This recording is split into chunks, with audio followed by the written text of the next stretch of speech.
Hello students, current affairs के session में आपका स्वागत है। आज की क्लास में हम 23 नवंबर 2024 के कुछ महत्वपूर्ण करंट अफेयर्स पर चर्चा करेंगे,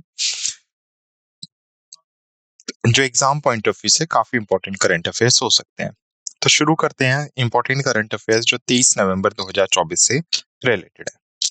आज की क्लास की हम शुरुआत करेंगे कुछ इंपॉर्टेंट अंतर्राष्ट्रीय समाचार के साथ। अंतर्राष्ट्रीय समाचार में हम इंटरनेशनल ऑर्गेनाइजेशन से रिलेटेड, किसी कंट्री से रिलेटेड अगर कोई न्यूज आ रही है या कोई इंटरनेशनल संगठन है वहां पर कोई मीटिंग कंडक्ट की गई है, उससे रिलेटेड जितने भी पॉइंट्स है, किसी कंट्री में प्रेसिडेंट या प्राइम मिनिस्टर की अपॉइंटमेंट या करेंसी से रिलेटेड जितनी भी न्यूज बनती है वो हम अंतर्राष्ट्रीय समाचार में कवर करेंगे। तो पहली कैटेगरी होगी हमारी अंतर्राष्ट्रीय समाचार। सेकंड कैटेगरी हम डिस्कस करेंगे राष्ट्रीय समाचार, जिसमें हम सेंट्रल गवर्नमेंट के इनिशिएटिव एंड प्लान्स और सेंट्रल कैबिनेट से कोई अप्रूवल आया है या कोई सेंट्रल ऑर्गेनाइजेशन है उससे रिलेटेड कोई इंपॉर्टेंट न्यूज बन रही है तो उस पर चर्चा करेंगे। थर्ड कैटेगरी होगी हमारी राज्य समाचार। राज्य समाचार में हम स्टेट गवर्नमेंट के इनिशिएटिव्स एंड प्लान्स पर चर्चा करेंगे, जो एग्जाम पॉइंट ऑफ व्यू से काफी इंपॉर्टेंट करंट अफेयर्स हो सकते हैं। नेक्स्ट हम डिस्कस करेंगे बैंक और वित्त से रिलेटेड समाचार, रिलेटेड जितनी भी न्यूज बन रही है उन पर चर्चा करेंगे। नेक्स्ट होगा हमारा रक्षा समाचार, डिफेंस से रिलेटेड जितनी भी न्यूज बन रही है उन पर चर्चा करेंगे। उसके बाद साइंस और टेक्नोलॉजी में रीसेंट इनोवेशन से रिलेटेड कोई भी न्यूज बनती है तो उस पर चर्चा करेंगे। स्पोर्ट्स इवेंट्स देखेंगे, रिसेंटली खेल समाचार से रिलेटेड। इंपॉर्टेंट डेज से रिलेटेड देखेंगे हम, महत्वपूर्ण दिनों की खबरों से रिलेटेड। सम्मेलन और शिखर सम्मेलन, रिसेंटली कोई समिट या कॉन्फ्रेंस कंडक्ट की गई है कहीं पर, उससे रिलेटेड जितने भी इंपॉर्टेंट पॉइंट बनते हैं उन पर चर्चा करेंगे। नेक्स्ट कैटेगरी होगी हमारी पुरस्कार और मान्यताओं से रिलेटेड समाचार। रीसेंट अपॉइंटमेंट एंड रेजिग्नेशन से रिलेटेड कोई समाचार बनता है तो उस पर चर्चा करेंगे। उसके साथ साथ क्लास के लास्ट में हम डिस्कस करेंगे सारांश और समरी ऑफ टुडेज लेक्चर की आज के लेक्चर में हमने क्या बेसिकली डिस्कस किया है। तो सारांश में हम क्विक रिवाइज करेंगे आज के कंप्लीट सेशन और आज की कंप्लीट क्लास को। क्लियर? तो ये आज के हमारे टॉपिक्स होंगे जिन पर चर्चा करेंगे। तो शुरू करते हैं आज का सेशन। हमारे स्लाइड डेक में उपयोग की गई छवियां केवल शैक्षणिक उद्देश्य के लिए हैं। हम इन छवियों के मूल रचनाकारों और मालिकों के बौद्धिक संपदा अधिकारों का सम्मान करते हैं। यदि आप इस डेक में उपयोग की गई किसी भी छवि के मालिक हैं और आपको कोई चिंता या समस्या है तो कृपया साथ ही @iitk.ac.in पर हमसे संपर्क करें, हम छवियों को हटा देंगे। सबसे पहली न्यूज है हमारी इंटरनेशनल न्यूज। तो अभी स्टेट बैंक ऑफ इंडिया से न्यूज आ रही है, जो भारत का सबसे बड़ा कमर्शियल बैंक है बेसिकली। तो एसबीआई ने सिंगापुर फिनटेक फेस्टिवल में एपिक्स के साथ साझेदारी में इनोवेशन हब लॉन्च किया है। तो एसबीआई ने क्या किया, अभी जो सिंगापुर में फिनटेक फेस्टिवल चल रहा था वहां पर एपिक्स के साथ साझेदारी की है ताकि इनोवेशन हब को क्या किया जा सके, या इनोवेशन हब को लॉन्च करने के लिए दो ऑर्गेनाइजेशन एसबीआई और एपिक्स के बीच में साझेदारी हुई है। और ये साझेदारी कहां पर की गई है? सिंगापुर फिनटेक फेस्टिवल में। तो देखते हैं क्या क्या इंपॉर्टेंट न्यूज बन सकती है। तो ये 6 से 8 नवंबर के बीच में अभी जो सिंगापुर, जिसे हम SFF या सिंगापुर फिनटेक फेस्टिवल के नाम से जानते हैं, उसमें एसबीआई ने एसबीआई इनोवेशन हब स्टैब्लिश करने के लिए एपिक्स के साथ एक साझेदारी की है। इस नवाचार हब का मुख्य उद्देश्य वित्तीय नवाचार को बढ़ावा देना और वित्तीय समावेशन को आगे बढ़ाना है।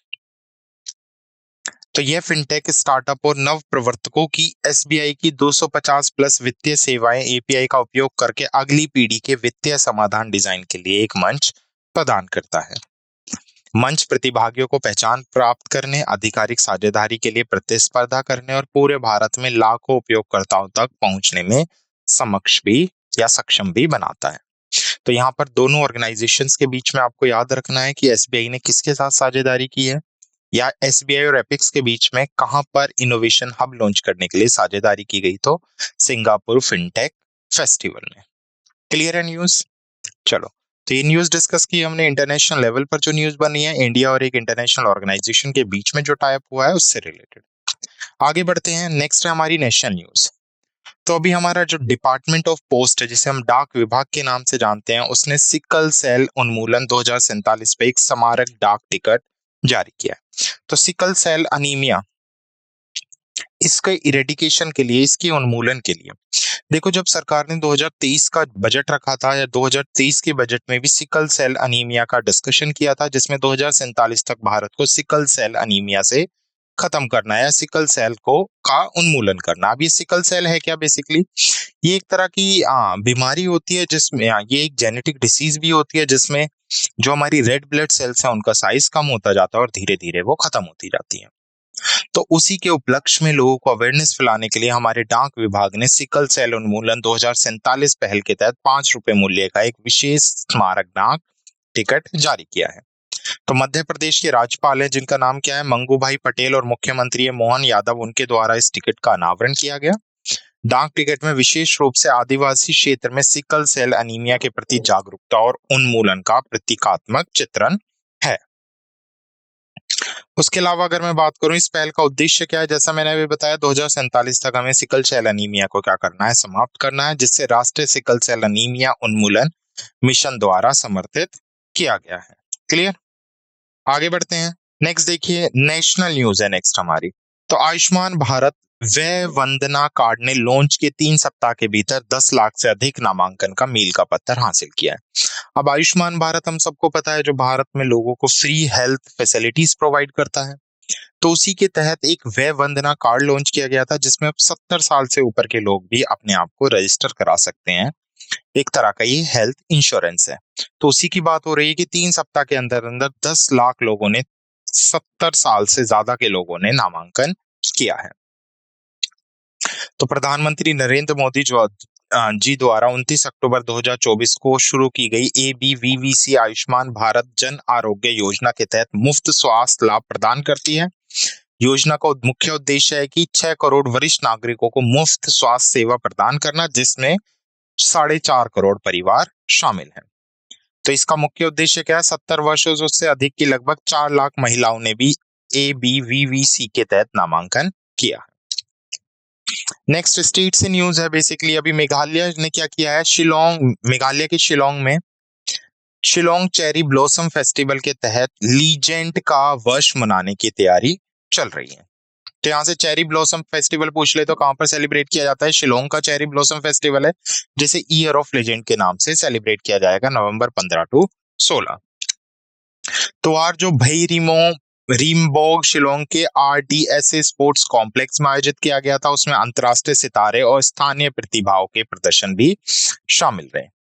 मेघालय सरकार ने उत्सव के लिए लगभग 2 करोड़ रुपए का योगदान दिया, जिसमें 50,000 से अधिक आगंतुकों ने भाग लिया है। त्योहार में संगीत कार्यक्रम, फैशन शो, कॉस्प्ले प्रतियोगिता, कला स्थापना और विभिन्न प्रकार के भोजन और शराब के स्टॉल भी शामिल थे। नेक्स्ट हमारी न्यूज बैंक एंड फाइनेंस से है। तो ड्यूशे बैंक ने भारत में विस्तार के लिए 5,113 करोड़ रुपए का क्या किया है, निवेश किया है। तो ड्यूशे बैंक का निवेश है भारत में उन्होंने अपने बेसिकली जो बेसिकली व्यापार है उसको एक्सपेंड करने के लिए क्या किया है, 5,113 करोड़ रुपए का निवेश किया है। तो यह नई पूंजी निवेश का मतलब 2023 की तुलना में पूंजी वफर में लगभग 33% की वृद्धि है, जिससे न्यायिक पूंजी लगभग 30,000 करोड़ रुपए तक हो गई है। निवेश का मुख्य उद्देश्य क्या है, जो कॉर्पोरेट बैंकिंग है, निवेश बैंकिंग और निजी बैंकिंग जैसे जो डिफरेंट फील्ड्स हैं, व्यवसायिक क्षेत्र हैं, बेसिकली उनमें विस्तार करना है, उनको एक्सपेंड करना। डाइचे बैंक ने भारत की वृद्धि का समर्थन करने की अपनी प्रतिबद्धता की पुष्टि की, जिसमें डिजिटल परिवर्तन, सतत वित्त, प्रौद्योगिकी और बुनियादी ढांचा विकास पर ध्यान केंद्रित किया गया। नेक्स्ट भी बैंक एंड फाइनेंस से ही है। RBI से न्यूज है। रिजर्व बैंक ऑफ इंडिया, जिसको 1 अप्रैल 1935 को हिल्टन यंग कमीशन या रॉयल कमीशन ऑफ इंडिया के थ्रू कलकत्ता में स्टैब्लिश किया गया और बाद में 1937 में मुंबई लाया गया। तो ये स्टैटिक पॉइंट्स है RBI से, जिसमें 5 मेंबर्स की टीम होती है, 1 गवर्नर और 4 डिप्टी गवर्नर। तो RBI ने 10 साल के सॉवरेन ग्रीन बॉन्ड को गैर निवासी फार निवेश में जोड़ा है। तो भारतीय रिजर्व बैंक ने पूरी तरह से सुलभ मार्ग के तहत गैर निवासी निवेशकों के लिए निर्दिष्ट प्रतिभूतियों की सूची में 10 वर्षीय संप्रभु ग्रीन बॉन्ड को जोड़ा है। इस कदम का मुख्य उद्देश्य सार्वजनिक क्षेत्र की परियोजनाओं के लिए स्थायी पहलों को वित्तपोषित करने के लिए पूंजी जुटाना है। भारत सरकार 2 10 वर्षीय बॉन्ड और 2 30 वर्षीय बॉन्ड के 4 किस्तों में 20,000 करोड़ रुपए के ग्रीन बॉन्ड जारी करने की योजना भी बना रही है। 2020 में पेश किया गया फार विदेशी पोर्टफोलियो निवेश, जिसे हम FPI फॉरेन पोर्टफोलियो इन्वेस्टमेंट के नाम से जानते हैं, अनिवासी भारतीय NRI और अन्य पात्र निवेशकों को निर्दिष्ट सरकारी प्रतिभूतियों को बिना निवेश सीमा के खरीदने की भी अनुमति देता है। क्लियर। तो फार क्या है, बेसिकली यहाँ पर अगर मैं फार की बात करूं तो fully accessible route. Next defence से है संयुक्त विमोचन 2024 अभ्यास। तो डायरेक्ट पूछ लेगा ये जो संयुक्त विमोचन 2024 अभ्यास है ये किसके थ्रू और कहां पर स्टार्ट किया गया है। तो भारतीय सेना ने अभी संयुक्त विमोचन 2024 का अनावरण गुजरात में किया है। तो 18 से 19 नवंबर को अहमदाबाद और पोरबंदर गुजरात में एक बहुपक्षीय वार्षिक संयुक्त मानवीय सहायता और आपदा राहत अभ्यास संयुक्त विमोचन का सफलतापूर्वक आयोजन किया गया, जिसका मुख्य उद्देश्य क्या है, जो डिफरेंट डिफरेंट सैन्य है और नागरिक एजेंसियां उनके बीच में समन्वय या फिर बैलेंस को या कोऑर्डिनेशन को और ज्यादा एनहेंस करना। इसमें भारतीय नौसेना और भारतीय वायुसेना की भागीदारी शामिल थी, जिसमें उन्नत युद्ध तत्परता का प्रदर्शन किया गया। अभ्यास का मुख्य ध्यान आपदा प्रबंधन और मानवीय सहायता संचालन पर केंद्रित था, ताकि डिजास्टर मैनेजमेंट और जो ह्यूमैनिटेरियन है उसको बेसिकली मेन फोकस किया गया था संयुक्त विमोचन 2024 में। तो इसका मुख्य यहाँ से इंपॉर्टेंट न्यूज क्या बन सकती है कि किसके थ्रू और कब और कहां पर इसे लॉन्च किया गया है। नेक्स्ट डिफेंस से ये DRDO defence research and development organisation ने क्या किया है, एक हाइपरसोनिक मिसाइल का सफल परीक्षण किया है। अब ये इंपॉर्टेंट क्यों है, क्योंकि ये पहली लंबी दूरी की हाइपरसोनिक मिसाइल है। तो इसलिए क्या हो जाता है, भारत की first long range hypersonic missile का अनावरण कहां पर या इसका परीक्षण कहां किसने किया है, डीआरडीओ ने इसका परीक्षण किया है। तो इसका परीक्षण कहां पर किया गया, अगर ये आपसे पूछेगा तो उड़ीसा में डॉक्टर एपीजे अब्दुल कलाम द्वीप के तट से पहली बार इतनी लंबी दूरी की हाइपरसोनिक मिसाइल का परीक्षण किया गया। मिसाइल 1500 किलोमीटर से अधिक की दूरी तक विभिन्न पेलोड ले जा सकती है, जिससे भारत की सैन्य सीमा क्या होती है, बढ़ती है। हाइपरसोनिक मिसाइलें मैक 5 से अधिक की गति से यात्रा करती हैं, जिससे वे अत्यधिक गतिशील और पता लगाने और अवरोधन करने में कठिन हो जाती हैं। मिसाइल को डीआरडीओ की विभिन्न प्रयोगशालाओं, विशेष रूप से हैदराबाद में doctor APJ Abdul Kalam missile complex में व्यापक अनुसंधान के माध्यम से विकसित किया गया था। नेक्स्ट डिफेंस है ये भारतीय सेना ने उत्तरी कमान में 550 असमी मशीन पिस्तौल शामिल की हैं। तो भारतीय सेना ने उत्तरी कमान में स्वदेशी रूप से विकसित असमी मशीन पिस्तौल की लगभग 550 इकाइयों को शामिल किया है। तो हथियार को आईएए ने कर्नल प्रसाद बंसोड़ द्वारा डीआरडीओ के सहयोग से विकसित किया था और हैदराबाद में लोकेश मशीनों द्वारा इसका निर्माण किया गया। असमी को निकट तिमाही लड़ाई और विशेष अभियानों के लिए डिजाइन किया गया, जिसमें एक विमान ग्रेड एल्यूमिनियम ऊपरी रिसीवर और एक कार्बन फाइबर निचला रिसीवर है। प्रति इकाई अनुमानित उत्पादन लागत लगभग 50,000 रुपए से कम होने के साथ असमी घरेलू सुरक्षा बलों को मजबूत करने के लिए तैयार है और अंतरराष्ट्रीय बाजार में प्रवेश करने की क्षमता रखता है। नेक्स्ट साइंस एंड टेक्नोलॉजी से स्पेसएक्स ने भारत के GSAT-20 उपग्रह को अंतरिक्ष में प्रक्षेपित किया है। तो 19 नवंबर 2024 को स्पेसएक्स के फॉल्कन 9 रॉकेट ने फ्लोरिडा यूएसए के cap Canaveral space force station से भारत के GSAT-N2 को लॉन्च किया है। उपग्रह जिसे न्यू स्पेस इंडिया लिमिटेड द्वारा विकसित किया गया था 4700 किलोग्राम वजनी और इसका मिशन जीवन 14 वर्षों का है। GSAT-20 पूरे भारत में, जिसमें दूरस्थ क्षेत्र भी शामिल है, 48 Gbps की क्षमता के साथ इंटरनेट और संचार सेवाएं क्या करता है, प्रदान करेगा। उपग्रह में एक का बैंड उच्च थ्रूपुट संचार पेलोड शामिल है और बेहतर डेटा संचालन के लिए 32 उपयोगकर्ता बीम की विशेषता है। नेक्स्ट साइंस एंड टेक्नोलॉजी से पिक्सल ने हाइपर स्पेक्ट्रम सैटेलाइट नक्षत्र फायरफ्लाइट का अनावरण किया है। तो फायरफ्लाइट डायरेक्ट पूछ लिया क्या है, पिक्सल ने ये क्या है, एक हाइपर स्पेक्ट्रम सैटेलाइट है, बेसिकली कॉन्स्टेलेशन सैटेलाइट है जिसको पिक्सल ने अनवील किया है और इसे लॉन्च कब किया जाएगा, 2025 में से लॉन्च किया जाएगा। तो ये बेंगलुरु स्थित है एक अंतरिक्ष स्टार्टअप अप पिक्सल जिसने इसको बनाया है। फायरफ्लाइज अपनी मूल 5 मीटर रेजोल्यूशन, 150 से अधिक स्पेक्ट्रम बैंड और 40 किलोमीटर चौड़ी स्वास्थ्य के साथ बेजोड़ सटीकता प्रदान करता है। नक्षत्र प्रारंभिक फसल रोगों को पता लगाने, जल तनाव की पहचान, जो जल में तनाव है उसकी पहचान, वास्तविक समय में वनों की कटाई की निगरानी और महासागर प्रदूषण को ट्रैक करने के लिए महत्वपूर्ण डेटा प्रदान करेगा। पिक्सल भविष्य में नक्षत्र को 24 उपग्रह तक विस्तारित करने की योजना बना रहा है। नेक्स्ट है स्पोर्ट्स से टाटा स्टील शतरंज टूर्नामेंट 2024। तो अभी टाटा स्टील शतरंज टूर्नामेंट कंडक्ट किया गया, जहां पर ग्रैंड मास्टर मैग्नस कार्लसन ने 2 टाइटल जीते हैं, रैपिड और बिल्ड्स खिताब। तो रैपिड और बिल्स का खिताब टाटा स्टील चेस टूर्नामेंट में किसके द्वारा जीता गया है? मैग्नस कार्लस के थ्रू। तो ये बेसिकली 5 बार की विश्व चैंपियनशिप है मैग्नस कार्लसन, जिन्होंने 6वें संस्करण में रैपिड और बिल्स दोनों खिताब जीत लिए हैं। तो इन्होंने अंतिम दौर में विदित गुजराती को हराकर 13 अंक के साथ ब्लिट्ज खिताब जीता।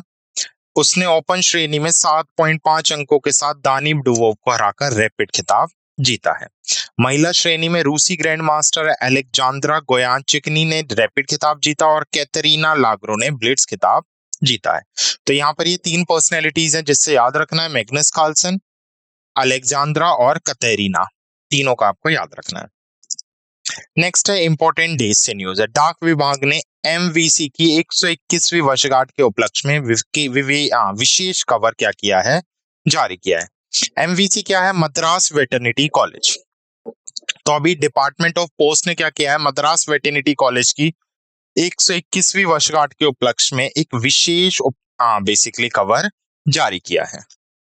तो विशेष आवरण एमवीसी की समृद्ध विरासत और उपलब्धियों को दर्शाता है, जिसमें प्रतिष्ठित भवन और संस्थान का लोगो शामिल है। एमवीसी 1 अक्टूबर 1903 को स्थापित हुआ था, जो भारत का तीसरा पशु चिकित्सक महाविद्यालय था और 1989 में तमिलनाडु पशु चिकित्सालय और विज्ञान विश्वविद्यालय का एक घटक इकाई भी ये बन गया। क्लियर? तो 2023 में कृषि और संबंध क्षेत्र के लिए इसे राष्ट्रीय संस्थागत रैंकिंग फ्रेमवर्क में 12वां स्थान भी मिला था। आगे इंपॉर्टेंट डेज में विश्व शौचालय दिवस, जो 19 नवंबर को हमने क्या किया है? बेसिकली सेलिब्रेट किया है, या 19 नवंबर को विश्व शौचालय दिवस मनाया जाता है। तो संयुक्त राष्ट्र का विश्व शौचालय दिवस प्रतिवर्ष 19 नवंबर को अपर्याप्त स्वच्छता से उत्पन्न चुनौतियों को उजागर करने के लिए मनाया जाता है।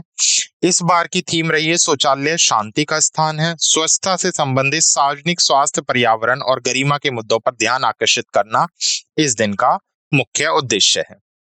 तो 2001 में 19 नवंबर को विश्व शौचालय दिवस घोषित किया गया था और संयुक्त राष्ट्र ने इसे मान्यता कब दी? 2013 में। अगला important day, national integration day यानी राष्ट्रीय एकता दिवस, जो भी हमने कब मनाया है? 19 नवंबर को इंदिरा गांधी जी की जयंती के उपलक्ष्य में मनाया है। इसका मुख्य उद्देश्य क्या है? समुदायों में एकता, शांति और प्रेम को बढ़ावा देना। तो इस बार इंदिरा गांधी जी की 107वीं जयंती रही 19 नवंबर 2024 को, जिसके उपलक्ष्य में हम राष्ट्रीय एकता दिवस मनाते हैं। तो राष्ट्रीय एकता सप्ताह भी हम बनाते हैं 19 से 25 नवंबर तक, वो भी आपको याद रखना है। नेक्स्ट है अंतरराष्ट्रीय पुरुष दिवस 2024। तो जैसे इंटरनेशनल वीमेन डे होता है, ऐसे इंटरनेशनल मेन डे भी होता है, जो 19 नवंबर को मनाया जाता है। तो अंतरराष्ट्रीय पुरुष दिवस प्रतिवर्ष 19 नवंबर को समाज, परिवारों, समुदायों में पुरुषों की महत्वपूर्ण भूमिका का सम्मान और उत्सव मनाने के लिए मनाया जाता है। इस बार का थीम 2024 की इंटरनेशनल मेंस डे की थीम रही है सकारात्मक पुरुष role model. International men's day परियोजना को 1992 में थॉमस ऑस्टन द्वारा शुरू किया गया था और 1999 में डॉक्टर जेरोम द्वारा पुनर्जीवित किया गया था। पहली बार यह दिन 19 नवंबर 1999 को त्रिनिदाद और टोबैको में मनाया गया था। नेक्स्ट समिट एंड कॉन्फ्रेंस है हिंदुस्तान टाइम लीडरशिप समिट 2024। तो पहले तो ये पता होना चाहिए कहां पर कंडक्ट की गई? नई दिल्ली में। और किसके द्वारा इसे एड्रेस किया गया था? नरेंद्र मोदी जी ने इसका संबोधन किया। तो हिंदुस्तान टाइम लीडरशिप समिट नई दिल्ली में मोदी जी के द्वारा संबोधित की गई है। तो इस बार का ये 22वां हिंदुस्तान टाइम लीडरशिप समिट थी, जिसको नरेंद्र मोदी जी ने नई दिल्ली में बेसिकली क्या किया? लीड किया है। इसे शिखर सम्मेलन 14 से 16 नवंबर 2024 तक आयोजित किया गया, जिसमें हिंदुस्तान टाइम के 100 वर्ष पूरे होने के उपलक्ष्य में 5 रुपए मूल्य का एक स्मारक डाक टिकट भी जारी किया गया। पीएम मोदी ने गरिमा के साथ विकास की दृष्टि प्रस्तुत की, जिसका उद्देश्य 2047 तक भारत को एक विकसित राष्ट्र में बदलना है। 2003 में शुरू किया गया STLS विभिन्न क्षेत्रों के नेताओं के लिए सार्थक चर्चाओं में शामिल होने का भी एक मंच है। नेक्स्ट अवार्ड एंड रिकॉग्निशन से है मिस यूनिवर्स 2024 का खिताब डेनमार्क को गया है। डेनमार्क की विक्टोरिया कजेल थाईलिव। तो 2024 में 73वां संस्करण था, जो इस बार डेनमार्क की मारिया विक्टोरिया ने क्या किया है? मैक्सिकन सिटी मेक्सिको में इसे जीत लिया है। यह डेनमार्क की वैश्विक सौंदर्य प्रतियोगिता में पहली जीत है, जिसमें 125 प्रतिभागियों ने भाग लिया है। First runner up miss Nigerian रही और सेकंड रनर अप के रूप में मिक्स मेक्सिको रही, जिनका नाम मारिया फर्डाना था। भारत का प्रतिनिधित्व गुजरात की रिया सिंघा ने किया था, जिन्होंने शीर्ष 30 फाइनलिस्ट में अपनी जगह बनाई थी। नेक्स्ट अपॉइंटमेंट एंड रेजिग्नेशन से लास्ट कैटेगरी है हमारी। अभी श्रीलंका में अनस्टेबल सिचुएशन के बीच में 17वें प्रधानमंत्री हरिनी अमरासूरिया को नियुक्त किया गया है। मोस्ट इंपोर्टेंट, तो किसको बनाया गया? हरिनी अमरासूरिया को श्रीलंका की 17वीं प्रधानमंत्री नियुक्त किया गया है। तो राष्ट्रपति अनुरा कुमार डिसाइनका ने हरिनी अमरासूरिया को श्रीलंका की 17वीं प्रधानमंत्री नियुक्त किया है। एनपीपी गठबंधन ने श्रीलंका की एक 225 सदस्यीय संसद में 159 सीट हासिल की, जिससे विधायी शक्तियां प्राप्त हुई हैं। हरिनी अमरासूरिया शिक्षा, उच्च शिक्षा और व्यवसायिक शिक्षा मंत्री के रूप में भी कार्य करेंगी। अन्य प्रमुख नियुक्तियों में विजीता हेरात को विदेश मंत्री, आनंदा विजपाला को सार्वजनिक सुरक्षा और संसदीय मामलों के मंत्री और विमल रत्रायके को परिवहन, राजमार्ग, बंदरगाह और नागरिक उड्डयन मंत्रालय के रूप में शामिल किया गया। तो यहाँ पे आपके लिए इंपॉर्टेंट हो जाता है नाम Harini Amarasuriya. Next appointment and resignation से ये कि संजय मूर्ति भारत के 15वें नियंत्रण और महालेखा परीक्षक यानी controller audit general of India नियुक्त किए गए हैं। तो के संजय मूर्ति नाम याद रखना। इससे पहले गिरीश चंद्र मुर्मू जी चल रहे थे, तो राष्ट्रपति द्रौपदी मुर्मू जी ने 15वें कैग को किसको अपॉइंट किया है?